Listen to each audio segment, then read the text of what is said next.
É claro que a ignorância é o que leva as pessoas a procurarem, em primeiro momento, uma religião. Ninguém encara os seus dilemas existenciais no âmbito de suas próprias realidades. Elas precisam, na verdade, de um subterfúgio, precisam criar um mundo paralelo onde elas depositam a confiança de que terão seus dilemas resolvidos e que, portanto, não importa o quanto elas irão se sacrificar, mas, ao fazerem isso, elas, de fato, poderão ter suas histórias mudadas.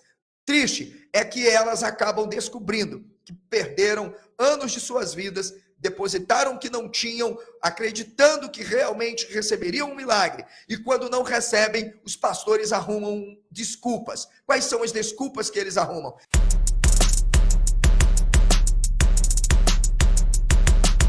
Que elas não tinham fé, que Deus cura quem quer, que tudo é vontade de Deus, que uns são predestinados, outros não, que Deus não tem obrigação de curar, que Deus não barganha com ninguém. Mas para tirar o dinheiro do povo, eles fazem tudo. Na verdade, nós temos um charlatanismo explícito, nós temos um estelionato explícito. A grande verdade é que se tivesse lei nesse país, 99% dos pastores evangélicos, padres, estariam na cadeia. Essa é a verdade. Mas, infelizmente, eles não estão. Por quê? Porque, além de charlatões e estelionatários, eles são corruptos, são cafetões de políticos. Então, esses políticos dependem que esses pastores continuem com essa manipulação, já que os políticos têm o que eles querem. Primeiro, a máquina para lavar dinheiro e o povo para votar e continuá-los mantendo no poder. É assim que funciona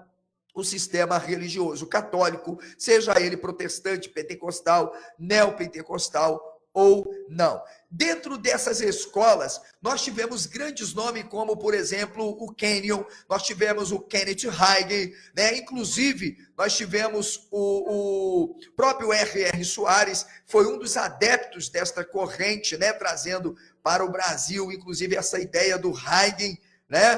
Do Kenneth Hagin sobre o poder poderoso do Espírito Santo, com a chamada confissão positivista, tá? E a confissão negativa.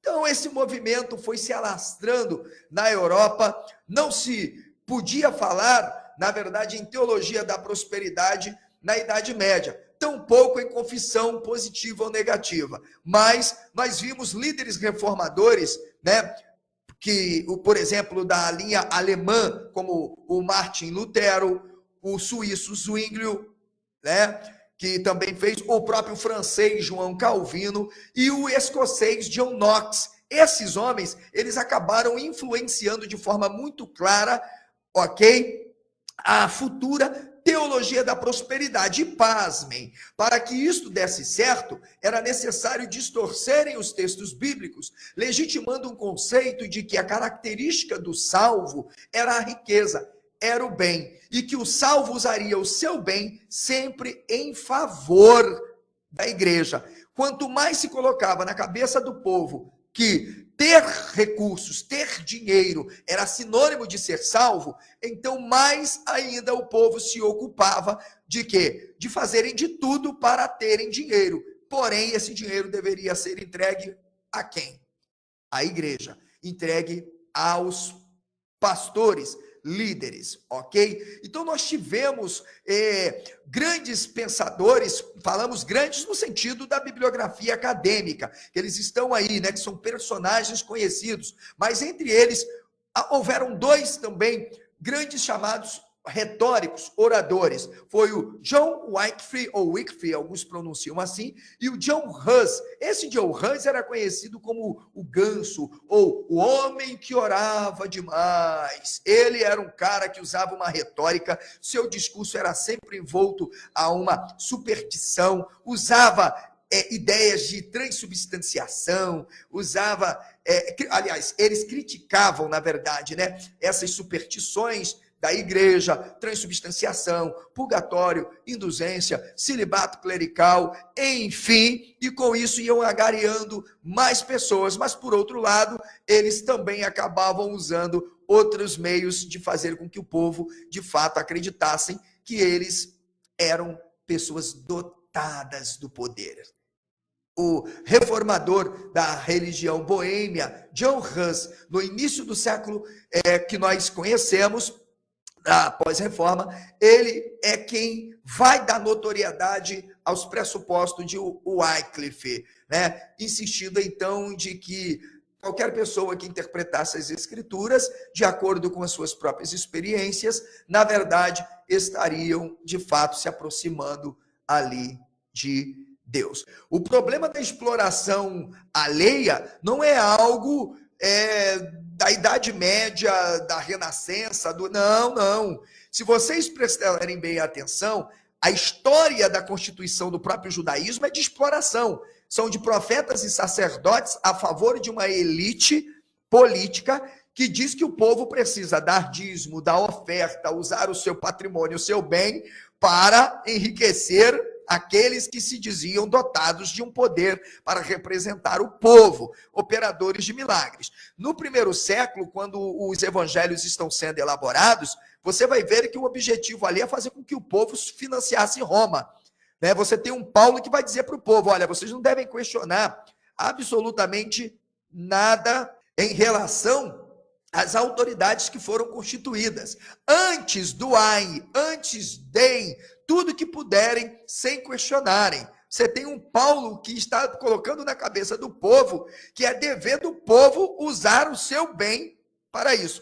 Você vai ter Paulo, você vai ter São Inácio de Antioquia, dizendo que entre eles mesmo haviam aqueles que usavam da fé para viverem às custas do povo, se enriquecendo. Ele dizia, olha, cuidado que entre vós entram alguns para tosquearem apenas as lãs das ovelhas. Eles querem apenas o seu bem, se enriquecem. Então não é uma prática. O cristianismo, por isso que eu ensino as pessoas, a religião judaico-cristã, ela foi constituída e estruturada como um sistema de força política, para favorecimento único e exclusivo de uma elite política que quer viver aqui em cima. Então, é preciso a magia, é preciso o discurso teológico, é preciso o discurso místico e mítico para levar o homem, de fato, a acreditar que ao ter uma ação de bondade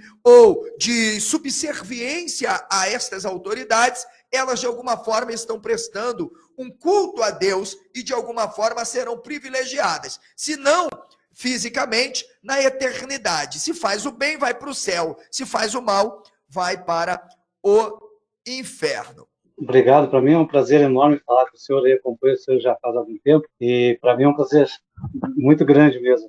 A recíproca é verdadeira. É a primeira vez que você participa comigo aqui?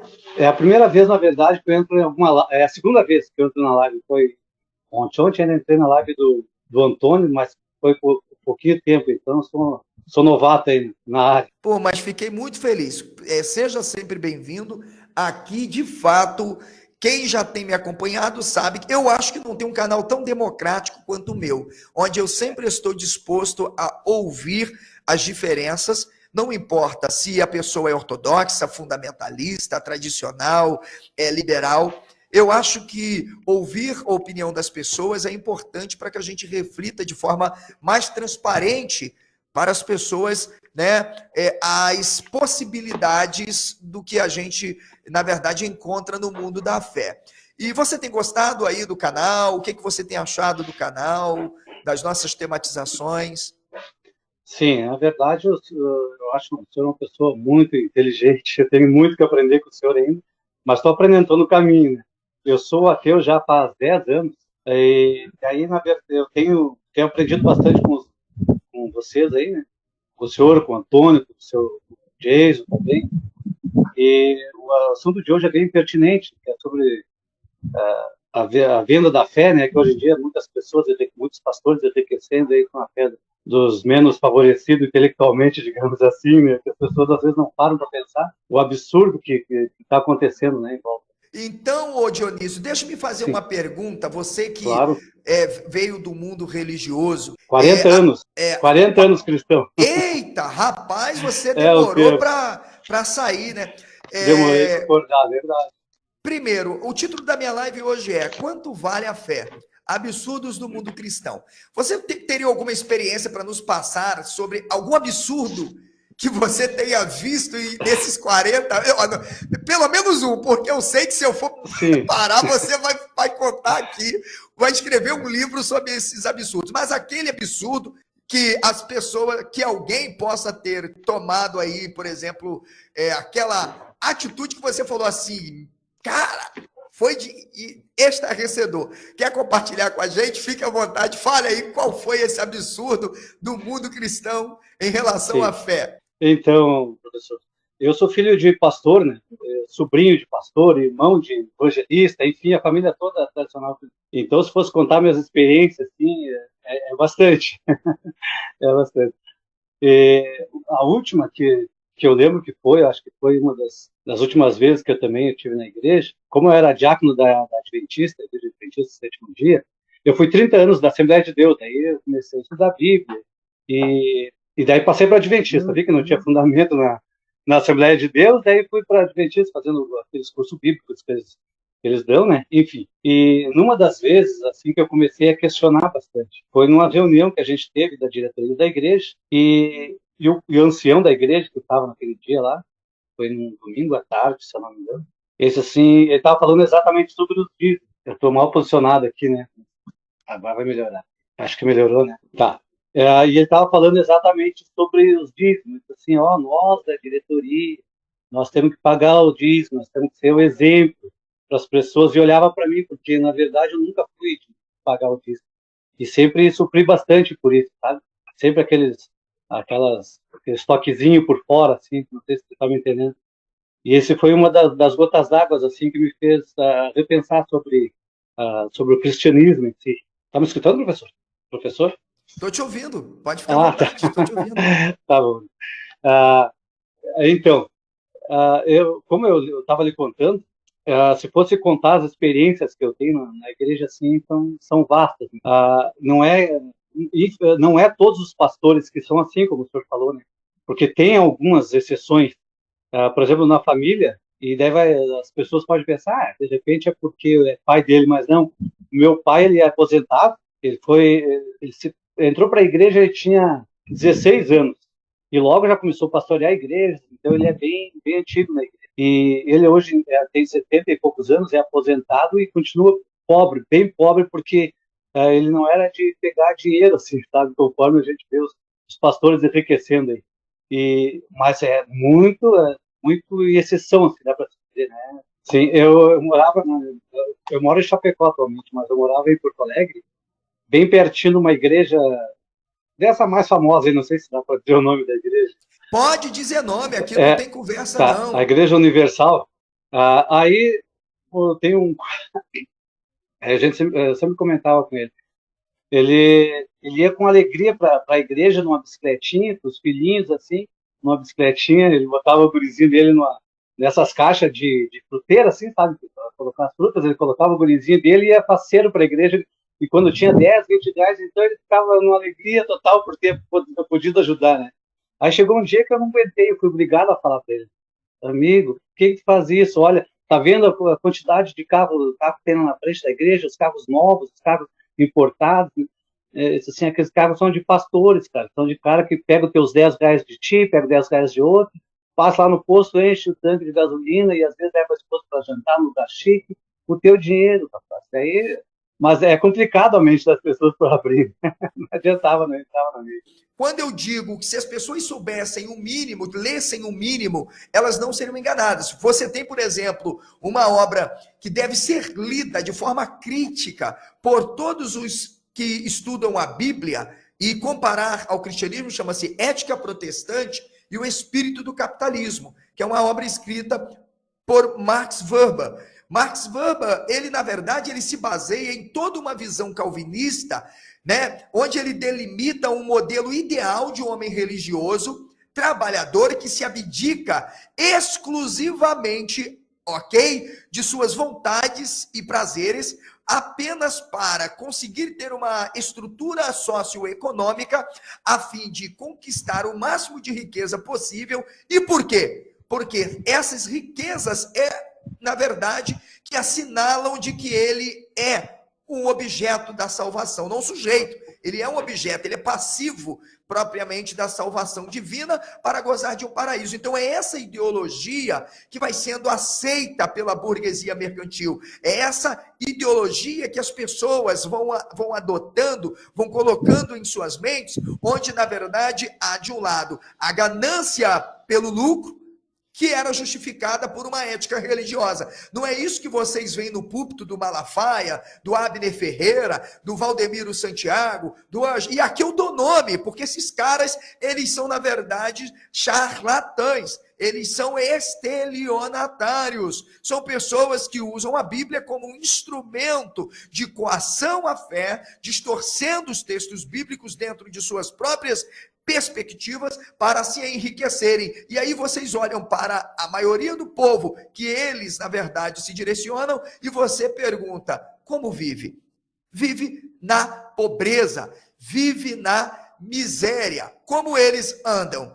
Carros importados, apartamentos luxuosos, contas no exterior, enfim, ou seja, o povo acredita que morrendo de trabalhar, suando, não, porque se eu não der o dízimo, eu vou para o inferno. Porque o pastor disse, roubará o que o homem a Deus? Nos dízimos, e distorce as escrituras.